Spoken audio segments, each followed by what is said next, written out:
Merci Madame la Présidente, Monsieur le Ministre, Monsieur le rapporteur, chers collègues. Permettez-moi tout d'abord d'exprimer ma gratitude envers Laurent Marcangeli, président du groupe Horizon, rapporteur de cette proposition de loi, pour s'être emparé de la question cruciale de la protection de notre jeunesse dans l'environnement des réseaux sociaux. Aujourd'hui, les faits sont indéniables. 82% des enfants âgés de 10 à 14 ans naviguent régulièrement sur Internet sans la supervision de leurs parents. 63% des moins de 13 ans possèdent au moins un compte sur une plateforme sociale en violation des règles établies. Il en découle que nos enfants sont de plus en plus exposés à un âge précoce aux écrans et donc aux contenus inappropriés qu'ils peuvent rencontrer sur ces réseaux. De plus, cet usage massif du numérique par les jeunes mal informés et souvent mal accompagnés contribue in fine au développement du cyberharcèlement. 20% des enfants et adolescents déclarent y avoir été confrontés. De vraies mesures sont donc indispensables pour enrayer ce phénomène grandissant. Face à toutes ces dérives, la majorité a mis en œuvre, depuis le précédent mandat, plusieurs mesures visant à protéger notre jeunesse.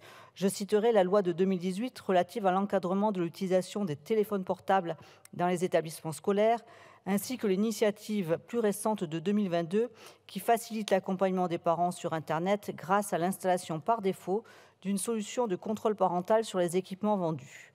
Nous avons également instauré l'enseignement du numérique dans les établissements scolaires, du primaire au lycée, conduisant à des certifications telles que le permis Internet ou PIX, dans le but de mieux éduquer ou informer notre jeunesse.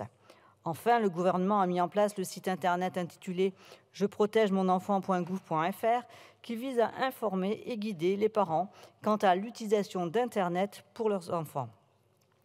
En outre, selon l'étude e-enfance de 2021, il est alarmant de constater que 83% des parents ignorent véritablement ce que leurs enfants font en ligne et que 57% d'entre eux n'utilisent pas de dispositif de contrôle parental. De ce fait, un groupe de parlementaires soutenu par la secrétaire d'État chargée de l'enfance, Charlotte Caubel, a créé le campus des parents ainsi que la première journée nationale des parents connectés le 7 juillet afin de diffuser une première série de vidéos éducatives pour aider à sensibiliser les parents aux outils de protection en ligne des adolescents.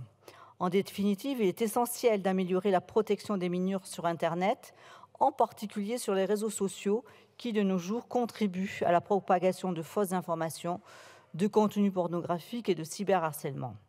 Cette commission mixte paritaire conclusive marque la fin de 4 mois de débats et de navettes parlementaires avec un vrai texte significatif et prometteur qui protégera enfin réellement et efficacement nos jeunes sur les réseaux sociaux.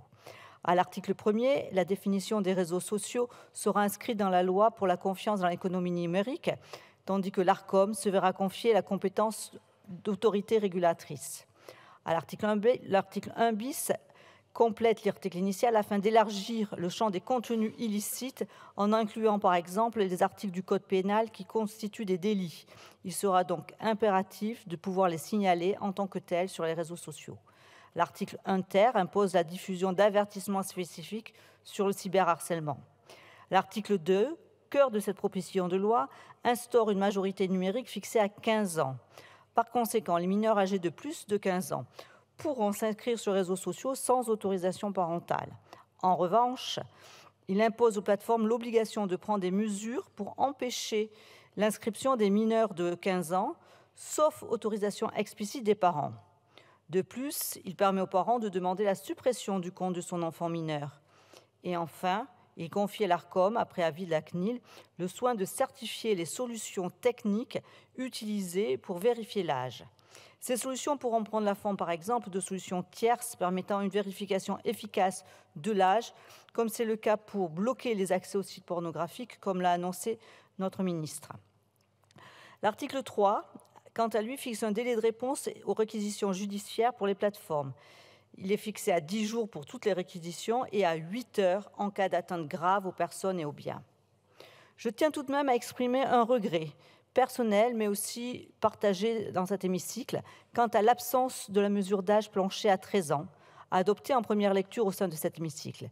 Il s'agissait de définir un âge en dessous duquel l'utilisation des réseaux sociaux était interdite, comme cela est le cas dans de nombreux pays, à l'instar des États-Unis ou de la Chine. Comme il est primordial de protéger efficacement nos enfants, le groupe Renaissance votera en faveur de ce texte de loi. Je vous remercie. Je vous remercie.